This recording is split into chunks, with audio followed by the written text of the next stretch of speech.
Welcome to the Deep Dive. We're here to get you those core insights without all the extra noise. Ever had that happen? You're running your RC car hard, it feels great, and then suddenly it just slows down or feels, I don't know, sluggish afterward. You might be dealing with heat. It's like the silent killer for RC components. Oh.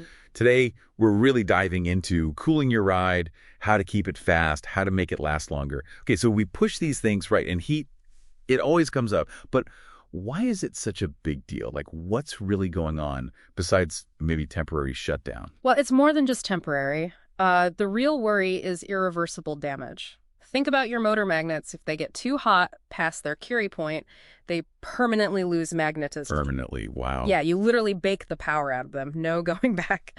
And your ESC, it can degrade internally, even if it doesn't completely shut off.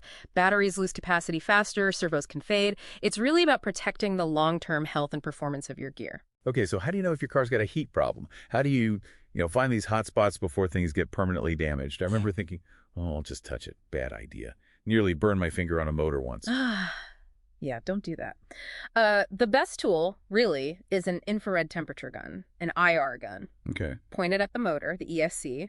If you're seeing temps consistently, like over 160, 170 Fahrenheit, that's about 71 to 77 Celsius, that's definitely a warning sign. And what usually causes that kind of heat? Common things are gearing it too high, what we call overgearing, or running on surfaces with a lot of drag, like thick grass. Right, really makes it work hard. Exactly. Also, poor airflow in the chassis itself. Some of those, older enclosed Tamiya designs can be tricky. And of course, pushing higher voltages, 3S, 4S LiPo batteries generate more heat. All right, so we know how to spot it. What are the basic ways to cool things down? How do the different methods work together? You've basically got two types, passive and active. Passive is your foundation. Think finned motor cans, aluminum heat sinks, remember the original Tamiya hotshot, that kind of thing. Increases surface area. Right, just gives the heat more places to go. Precisely. Then you have active cooling, which means electric fans.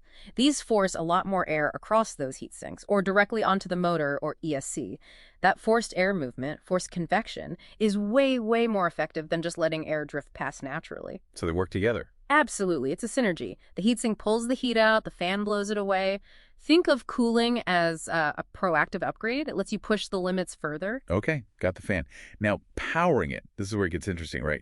That simple plug into the receiver seems easy, but you mentioned a hidden danger. Yeah, plugging into the receiver uses the power supplied by your ESC's internal battery eliminator circuit, the BEC.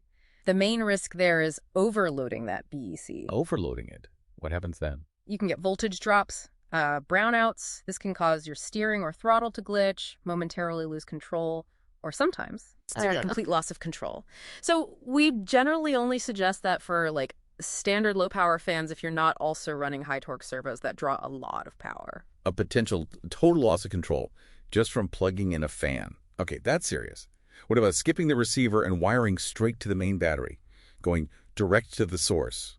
Good airflow, but risks. You definitely get a big boost in fan speed, much more airflow because of the higher voltage. But, and this is critical, you absolutely cannot use a standard 5-volt fan. You'll fry it instantly. You need a specific high voltage or HV fan designed for direct battery voltage. And the other thing is the fan runs constantly whenever the battery is plugged in, so it's draining power the whole time. Okay, so receiver port has risks. Direct battery needs special fans and drains power. If you're building something complex, maybe with powerful servos and multiple fans, what's the sort of definitive solution? The gold standard is really the external BEC. The external BEC, okay. Yeah, it's a separate little unit you wire directly to your main battery. It provides its own stable, high-amperage power source just for your electronics receivers, servos, fans. Crucially, you have to disable the ESC's internal BEC when you use an external one. Why is that? You don't want them fighting each other. Yeah. The external BEC takes over, provides clean, reliable power, and completely eliminates those brownout risks. It's pretty much essential if you're running power-hungry digital servos or, say, multiple big fans. It's like upgrading your whole low-voltage power system. Oh, and a quick warning, never, ever try to tap power from your LiPo battery's balance connector. Huge risk of short circuits or messing up cell balance. Very dangerous. Good tip. Avoid the balance plug. So pulling this all together for someone listening, how does this apply to their specific car? Imagine a brand new buggy cools differently than say, a vintage classic? Oh, absolutely. Big difference. Modern designs, like the Tamiya BBX, for example, they're usually built with cooling in mind. More space, often easy ways to mount fans, even aftermarket options like carbon fiber mounts. Makes sense? More open? Exactly. Now, compare that to a vintage car, maybe an old Tamiya hotshot, or even something like the Neo Fighter buggy with its enclosed gearbox. Those are significant thermal challenges. So what do you do then? It becomes much more of a DIY project, Yeah. more creative. You might need to actually modify the chassis cut vents in the motor housing, maybe drill holes like people do for the DTO3 chassis.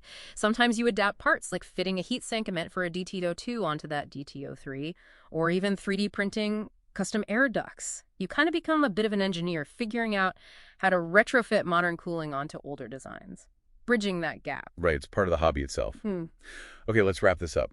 Key best practices people should remember. Okay, number 1, monitor those temps regularly.